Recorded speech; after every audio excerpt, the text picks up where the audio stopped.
પલસાણા તાલુકાના દસ્તાન ગામની હદમાં national express highway ઉપરથી કન્ટેનરમાં છુપાવી લઈ જવાતો વિદેશી દારૂના જથ્થા સહિત કુલ કિંમત ₹42,40,300 મુદ્દામાલ સાથે કન્ટેનર ચાલકને દબોચી લેતી સુરત ગ્રામ્ય જિલ્લા LCB RB Bhatol police inspector LCB Surat ગ્રામ્ય નાઓ સુરત જિલ્લા એલસીબી પેટ્રોલ સ્કોડના પોલીસ અધિકારી એમ.આર. શકોરિયા પોલીસ ઇન્સ્પેક્ટર તથા એલ.જી. રાઠોડ પોલીસ ઇન્સ્પેક્ટર તથા પીએસઆઈ એચ.સી. મસાણી તથા પીએસઆઈ જે.એલ.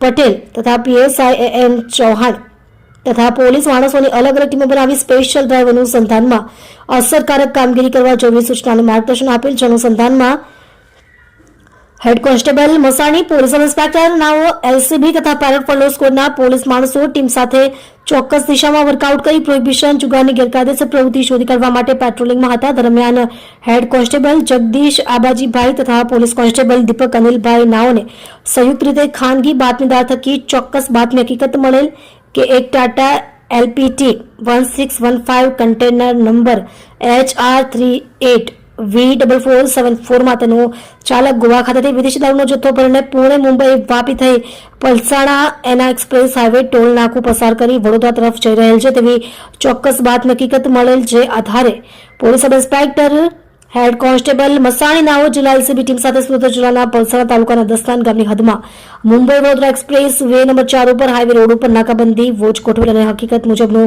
કન્ટેનર આવતું તેને ઝડપી ચાલકની સાથે રાખેલ બંધ સીલ તોડી તપાસ કરતા મોટી માત્રામાં વિદેશી દારૂનો જથ્થો ભરેલ મળી આવતા પકડાયેલ કન્ટેનર ચાલકની સઘન પૂછપરછ હાથ ધરેલ. જેમાં વિદેશી દારૂનો જથ્થો કર્ણાટક રાજ્યમાંથી ભરાવી ગુજરાતમાં ગોધરા સુધી લઈ જવાનો હોવાનું જણાવેલ. જેથી કન્ટેનરમાં ભરેલ વિપુલ પ્રમાણમાં ગેરકાયદેસર વિદેશી દારૂની બાટલીઓ નંગ 51,504 જેની કુલ કિંમત ₹77,25,600 કુલ કિંમત ₹92,40,300 નો મુદ્દામાલ કબજે કરી પકડાયેલ તથા વોન્ટેડ આરોપીઓ વિરુદ્ધમાં કાયદેસરની કાર્યવાહી કરવામાં આવેલ છે.